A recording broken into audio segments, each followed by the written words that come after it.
Welcome to Cardboard Chemistry, where we talk about everything and anything related to Magic the Gathering.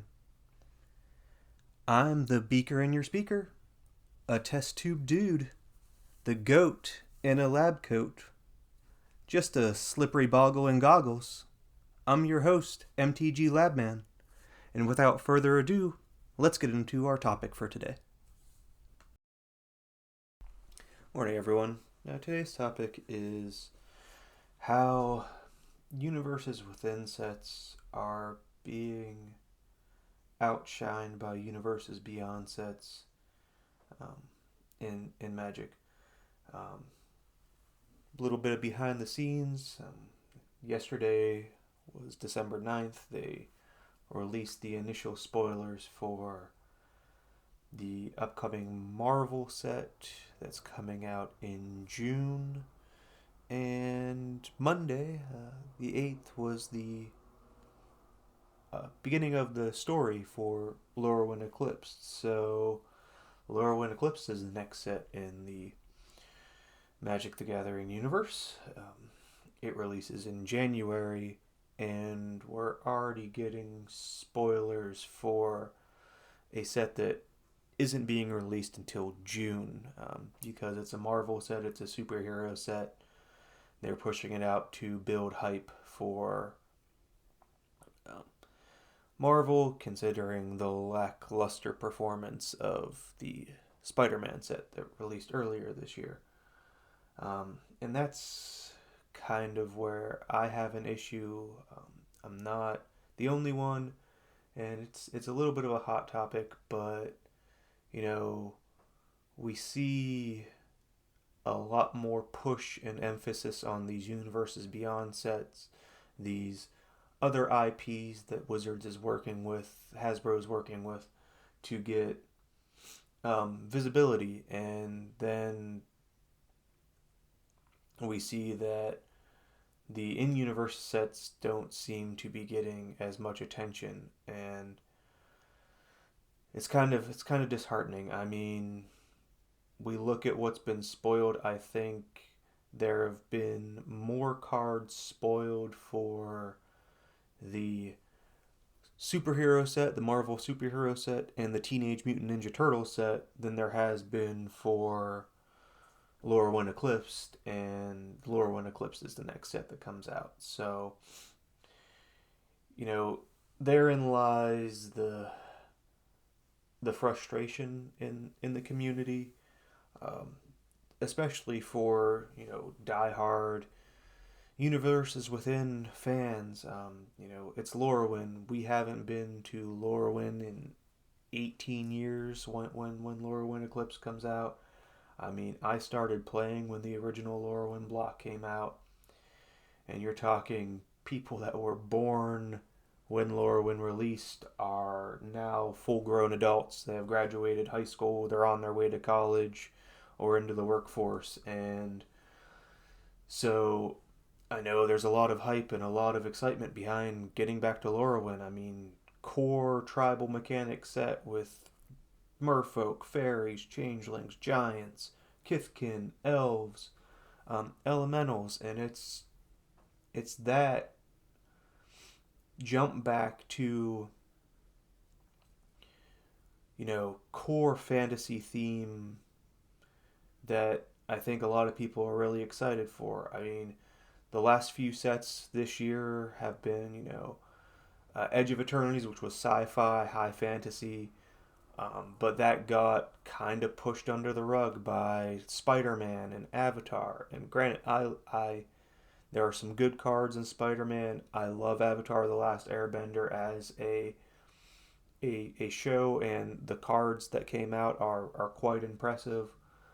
But to see Lorwyn, which is this super special set to me, this uh, traditional fantasy world, and some really great characters from the lore, and to see log on to Blue Sky and you know, Monday seeing, oh, hey, yeah, everybody's hyped about the Lorwyn story, and then yesterday my news feed gets flooded with Doctor Doom and Hulk and the Fantastic Four and all of that, and it's like we Lorwyn just story just came out on Monday. And not to knock Universes Beyond, not to knock Marvel. I mean, I'm a huge Marvel fan. DC, Dark Horse Comics. Um, you know, I love basically all of nerd culture, but it's just, we have 7 sets coming out next year. The launch calendar's already accelerated to, and spoiler season is going to be more and more compacted because there are 7 sets. But I just feel like we need time to breathe. Like, give the most current release, upcoming release set time to breathe before you stack, another set on top of it. Like, yeah, I get that you have to push out Marvel early. I get that you're trying to build the hype for these universes beyond sets, but can we have like a week? Like, can we have, you know, Friday of this upcoming Friday? Hey, here's some Lorwyn. Here's the Lorwyn story. Here's a little bit more spoilers, and then Monday, or next Tuesday, have done the Marvel thing. Give it a little bit of time. Let the let the upcoming set get into people's attention, because that's really the the key issue. Is in this day and age we're all fighting for what our attention can see, what gets our attention, and that keeps things on our radar. And seeing one little post, one little thing, oh, this is the next story for Lorwyn, and it's like, yeah, Lorwyn, and then that is battling against, here's 16 brand new cards, flashing images of 16 brand new cards that are coming out 6 months from now. And that kind of just kicks Lorwyn Eclipsed off of a lot of people's radar. It gets pushed to the back burner because there's not as much hype or not as much drive behind that, as opposed to, oh, look at all of the cool uh, comic book artwork that's coming up in Marvel. I mean, I've seen some preview cards for Lorwyn that have absolutely beautiful art, and even some of the packaging for Lorwyn is fantastic. But that all gets swept under the rug as soon as you dump 16, 17 new cards that aren't even going to be a thing for 6 months. Um, and that kind of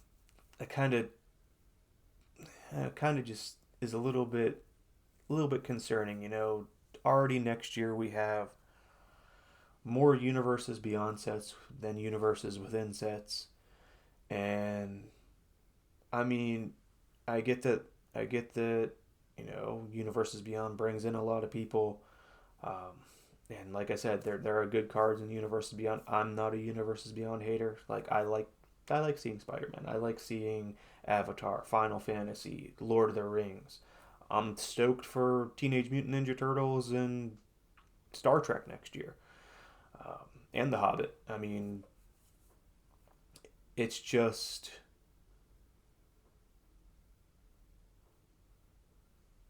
we are at a point where we're losing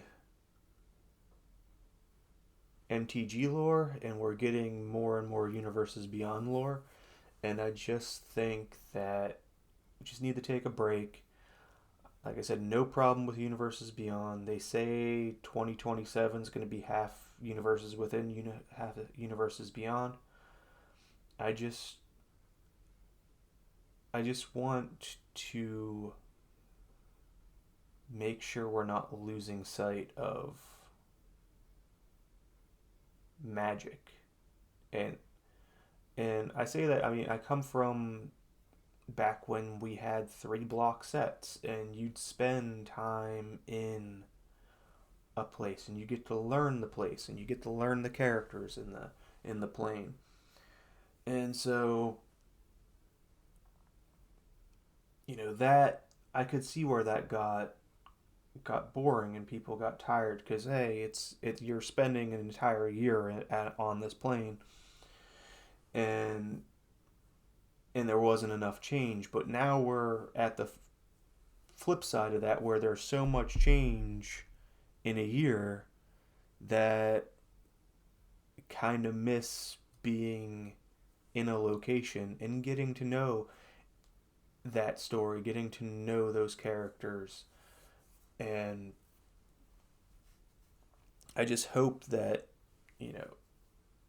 moving forward, Wizards, Hasbro, there's a way to kind of bridge that gap and create meaningful stories and build a connection to a place, even though we're hopping around, that helps solidify not only the other IPs that you guys are bringing in with Universes Beyond, but your own IP to strengthen the Vorthos community, to say, yes, this is why we play Magic. This is Magic. You know, and I just hope that there's some way to reach some level of balance. I've already talked about product fatigue. I've already talked about that kind of stuff. I just wanted to put this out here. Probably the last podcast for the year, until the new year, with the holidays and everything coming up. And I just felt like yesterday kind of put me on a little bit of a downward spiral, saying, yeah, I listened to the audio of the first story of Lorwyn. I didn't get a chance to listen to yesterday's story, but that story being published was buried under dozens of Marvel superheroes spoilers. So, just trying to keep it all together, keep it level, and say, maybe we should focus on an upcoming set that's coming out in less than 2 months versus pushing and hyping a set that we won't see till June. And this also comes from a realm of, I was super excited for Edge of Eternities, and then that got pushed out by Spider-Man and Avatar, which, okay, like I said, both have good cards. The thing for me was, going to MagicCon Atlanta as my first MagicCon, and Edge of Eternities was the most recent set that had come out, with Spider-Man coming out the weekend of MagicCon. I was hoping to see some Edge of Eternities representation within MagicCon Atlanta, and most of that got pushed off to the side to make room for Spider-Man, and that so it was more Spider-Man themed than Edge of Eternity's IP. So I'm hoping, with MagicCon Vegas saying, hey, it's Strixhaven. I'm hoping that stays more Strixhaven themed.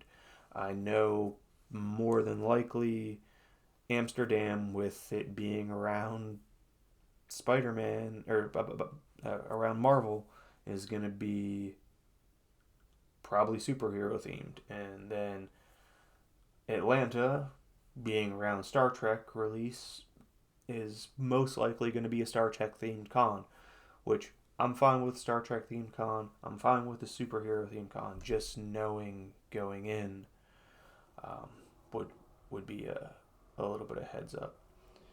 That's all I really have today.